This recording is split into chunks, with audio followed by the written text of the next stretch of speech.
The Psychology of Money by Morgan Housel. Chapter 2, continued.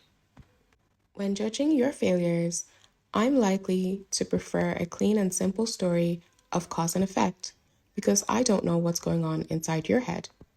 You had a bad outcome, so it must have been caused by a bad decision, is the story that makes the most sense to me. But when judging myself, I can make up a wild narrative justifying my past decisions and attributing bad outcomes to risk. The cover of Forbes magazine does not celebrate poor investors who made good decisions but happened to experience the unfortunate side of risk. But it almost certainly celebrates rich investors who made okay or even reckless decisions and happened to get lucky. Both flipped the same coin that happened to land on a different side.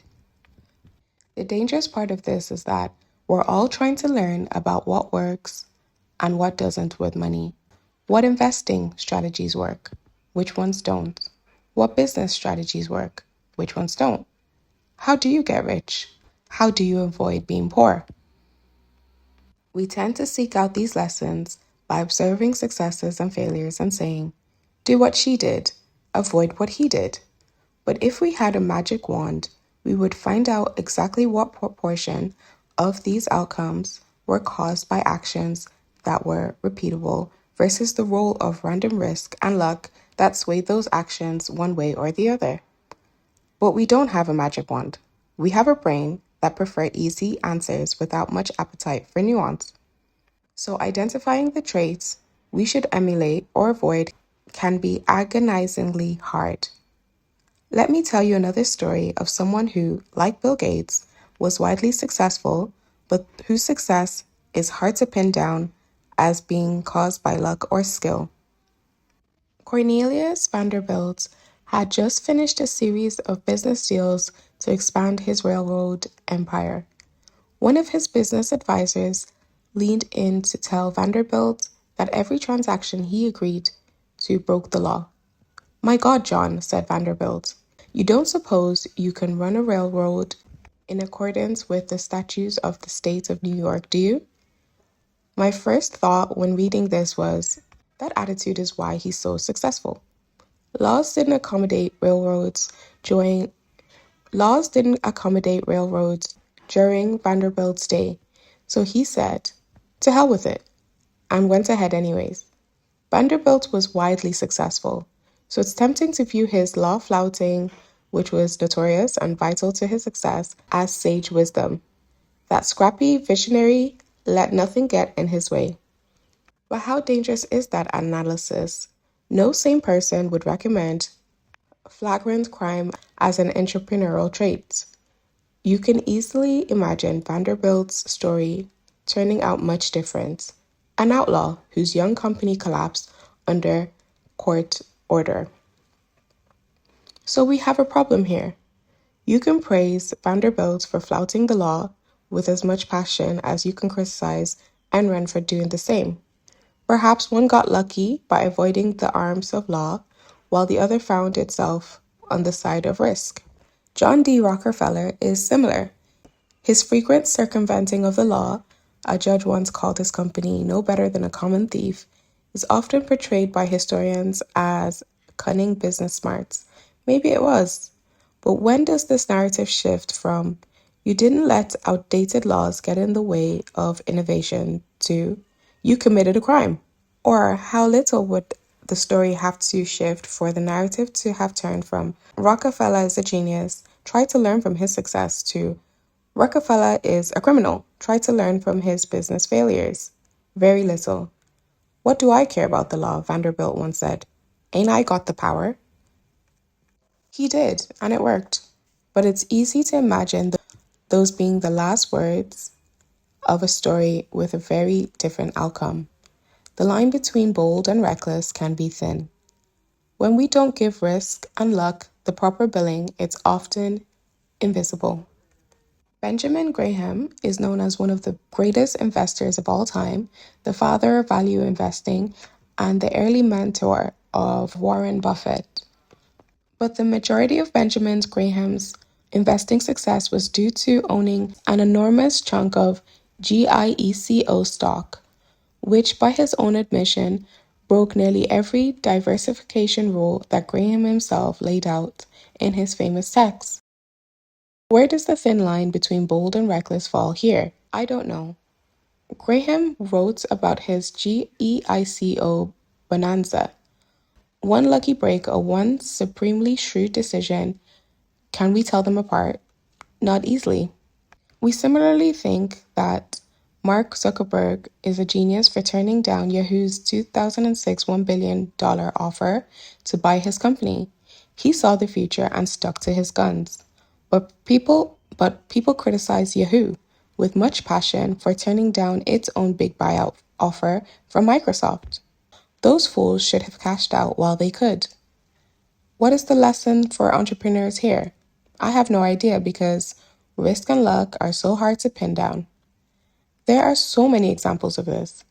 Countless fortunes and failures owe their outcome to leverage. The best and worst managers drive their employees as hard as they can. The customer is always right, and the customers don't know what they want are both accepted business wisdom. The line between inspiringly bold and foolishly reckless can be a millimeter thick and only visible with hindsight. Risk and luck are doppelgangers. This is not an easy problem to solve. The difficulty in identifying what is luck, what is skill, and what is risk is one of the biggest problems we face when trying to learn about the best way to manage money. But two things can point you in a better direction. Be careful who you praise and admire. Be careful who you look down upon and wish to avoid becoming.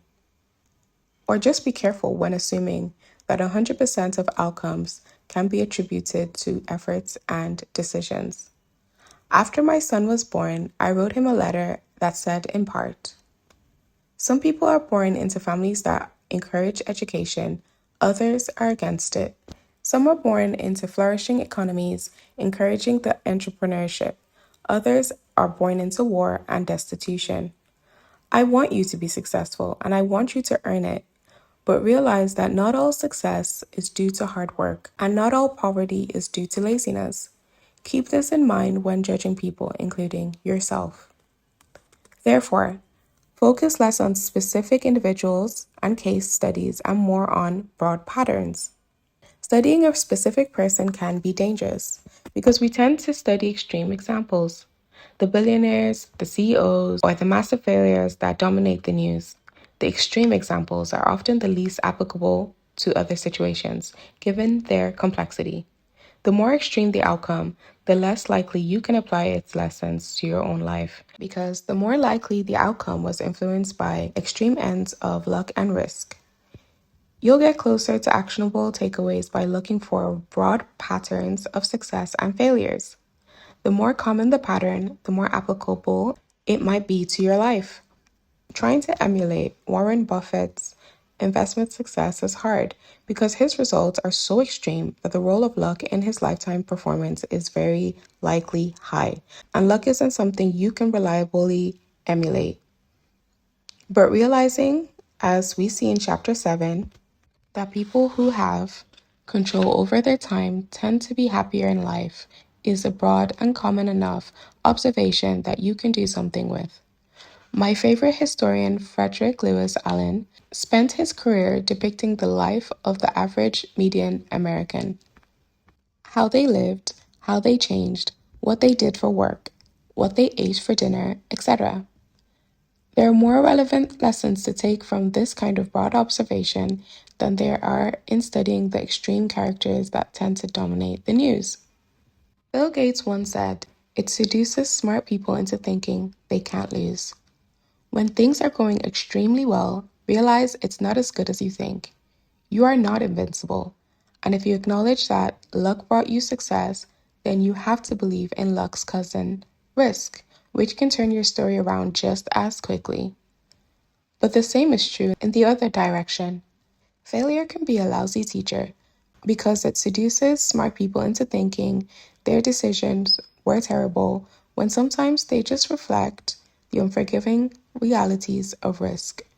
The trick when dealing with failure is arranging your financial life in a way that a bad investment here and a missed financial goal there won't wipe you out, so you can keep playing until the odds fall in your favor. But more important is that much as we recognize the role of luck in success, the role of risk means we should forgive ourselves and leave room for understanding when judging failures. Nothing is as good or as bad as it seems. Now let's look at the stories of two men who pushed their luck.